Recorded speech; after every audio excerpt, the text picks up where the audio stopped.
সাথে আছি আমি কাজী আসিফুজ্জামান। হামে আক্রান্ত শিশুদের ৬৫% অপুষ্টির শিকার।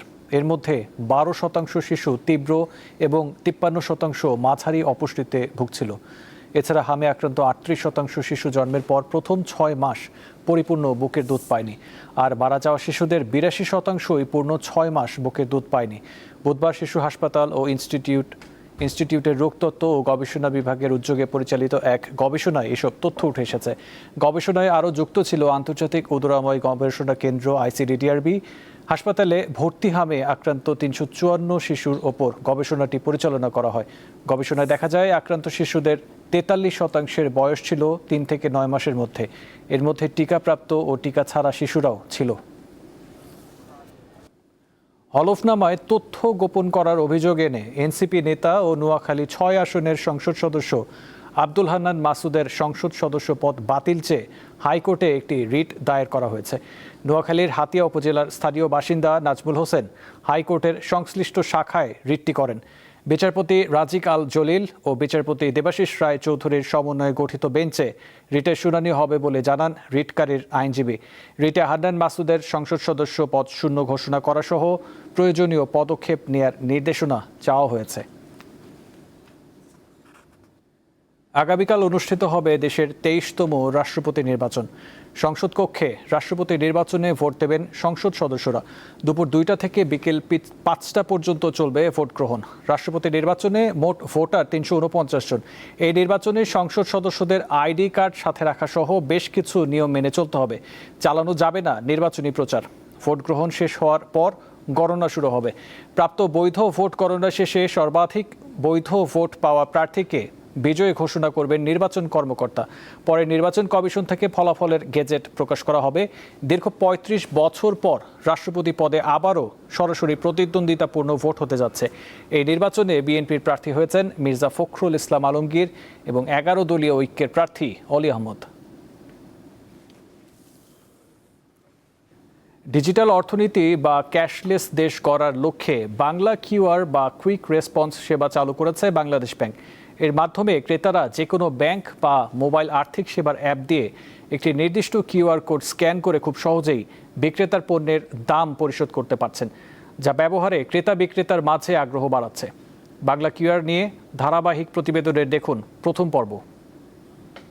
বাংলা কিউআর হলো দেশের একটি সার্বজনীন একক বা ইন্টার অপারেবল কিউআর কোড ব্যবস্থা। এর মাধ্যমে একটি মাত্র কিউআর কোড স্ক্যান করে বিভিন্ন ব্যাংক, মোবাইল ফাইন্যান্সিয়াল সার্ভিস যেমন বিকাশ, রকেট, উপায়, নগদ এবং ডিজিটাল ওয়ালেটের অ্যাপ থেকে সরাসরি পেমেন্ট করা যায়।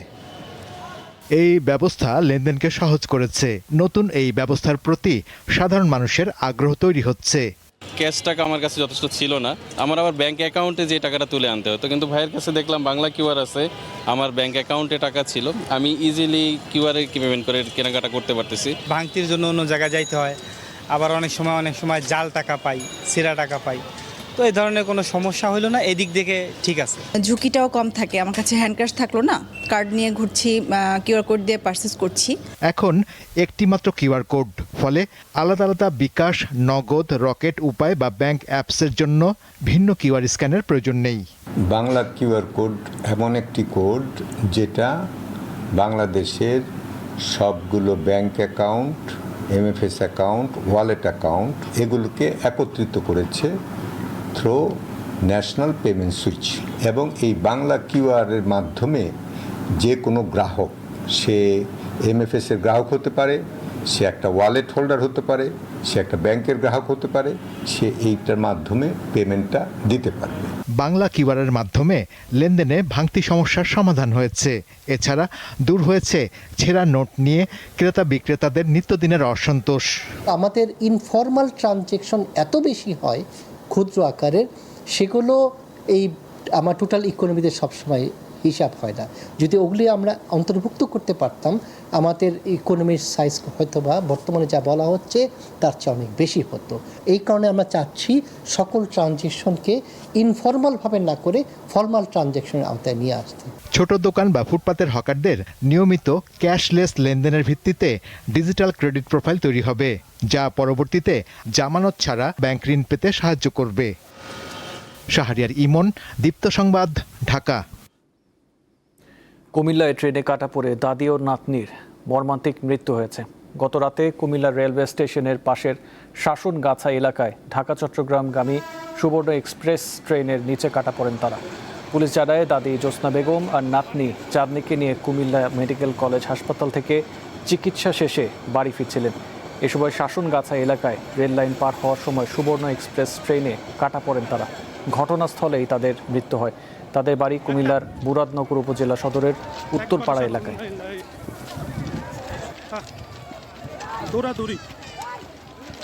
এবার আন্তর্জাতিক প্রসঙ্গ। ভারতের পশ্চিমবঙ্গের রাজধানী কলকাতার নিউ মার্কেট এলাকার একটি হোটেলে ভয়াবহ অগ্নিকাণ্ডে ৮ বাংলাদেশি সহ ৯ জনের মৃত্যু হয়েছে। এই ঘটনায় আহতদের উদ্ধার করে হাসপাতালে ভর্তি করা হয়েছে। পুলিশ জানিয়েছে, বুধবার রাত ২টার দিকে মির্জা গালিব স্ট্রিটের একটি আবাসিক হোটেলে আগুনের খবর পায় পুলিশ ও দমকল বাহিনী। প্রায় ২ ঘন্টা চেষ্টার পর আগুন নিয়ন্ত্রণে আসে। নিহতদের মধ্যে ৬ জন পুরুষ, ২ জন নারী ও ১ জন শিশু রয়েছে। তাদের একজন ছাড়া বাকি সবাই বাংলাদেশি বলে জানা গেছে। হোটেলের একটি এসি থেকে আগুনের সূত্রপাত হতে পারে বলে ধারণা করছে পুলিশ ও দমকল বাহিনী। তবে প্রকৃত কারণ জানতে তদন্ত চলছে।